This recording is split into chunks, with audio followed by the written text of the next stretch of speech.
Hello everyone and welcome to this recap of the last livestream. As always, the information in this video is machine translated, so there might be some mistakes, but without further ado, let's begin. The last main story of the first part of Magia Record is coming, and with it we will finally be able to complete the Puella pictures of this window, which will give us 3,000 gems as well as their portraits. There will be a login bonus that will give us more prism and elemental cores. And there will also be a new event that will come with a score attack against the Yuasa of the Kilation Land Ferris wheel.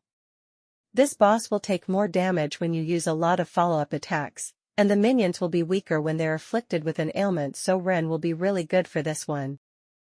And finally, for our usual content, the tower will come back with 5 new stages, the last one being against the Needle Witch. And as said in the last stream, we will be able to skip most of the tower depending on how many layers were cleared in the last one. For this update we are getting quite a lot of free summons. First of, Nemu, Tuka and Alina are getting added to the standard pool, and we'll get a free multi with a chance to get them. Then there will be a special banner featuring these 3, as well as Iroha and Pluvia Madoka. This banner is special because after 50 summons you are guaranteed to get one of them. But more importantly, we will be able to get keys exclusive to this banner for free. You can get 20 keys from the new event and score attack, and then you can decide if you want to use 9,000 gems for the guaranteed 5 stars. My opinion on this banner is that if you don't have Pluvia Madoka yet, using 9,000 gems for a pretty high chance to get her is worth it. But if you already have her, then I recommend to stop after the 20 free summons. All the other ones except Nemu are breakers too, so if you already have Pluvia you don't really need them, and they are in the standard pool now, so you can get them sooner or later. And the free summons aren't over, because Ui is coming to the game, and not only does her banner come with the special gauge that guarantees a 5-star after 100 summons, we also get 1 free summon on her banner every day, with the possibility of getting a 5-star key if you do your free summon every day, so don't forget to log in to be sure to get it. As for Ui herself, she looks really good. She's a dark buffer, and while her skill is pretty normal, increasing the damage of your team, and buffing dark damage even more, her special attack is pretty interesting. Instead of directly buffing her allies, it gives Ui a buff that cut her speed in half, but increases the speed and attack of your whole team, and whenever an ally deals damage the enemy will receive additional damage based on Ui's attack. It basically works kinda like Robin's ultimate in Honkai Star Rail. And finally, her ability will increase the follow-up attack damage of your team, as well as giving her MP whenever an ally deals damage. So while her buffs are just really good in general, she is gonna be insane when paired with follow-up attack characters, particularly Ren.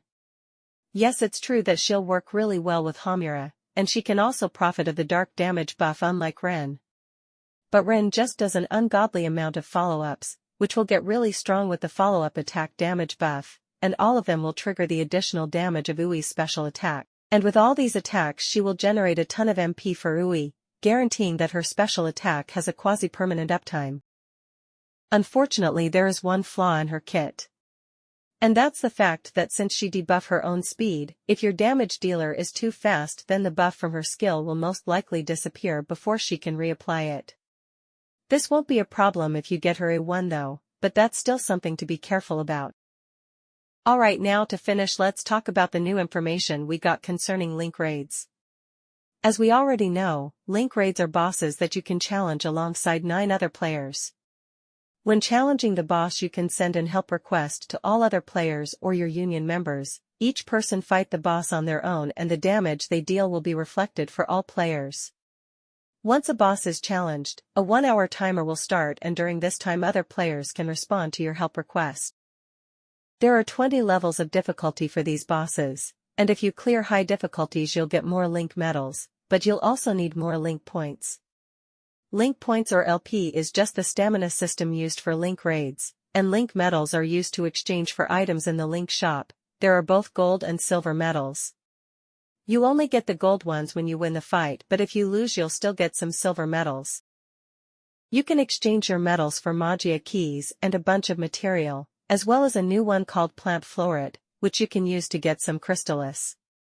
There are 3 rarities of Florets, and the highest ones can guarantee an S-rank Crystallis, but unfortunately it's still random and it looks like you can't get an EX Crystallis from them. You can also get a daily bonus when defeating a link raid that you summoned, so joining another player's raid won't count towards your daily bonus. And if you are part of a union you can get a second bonus. You just need to be in a union to get it, not necessarily clear the fight with only union members. Link raids are separated in seasons and each season will have a new boss, as well as a season bonus. For the first season the boss is the sandbox witch, and the season bonus will increase your special attack damage. Each season will also give gems if you complete some missions as well as clear the fight in all difficulties. The first season will give 1,500 gems, but this might change in future ones. And there are also 3 banners featuring characters that can help you for the current season, and it's likely that similar banners will appear for each season. Although these banners are pretty decent, especially the void one, I don't recommend summoning since there are no special gauge for these banners, and all the characters are in the standard pool. That's it for this video. Like and subscribe if you enjoyed, and don't hesitate to leave a comment if you noticed any mistakes. Goodbye and see you soon.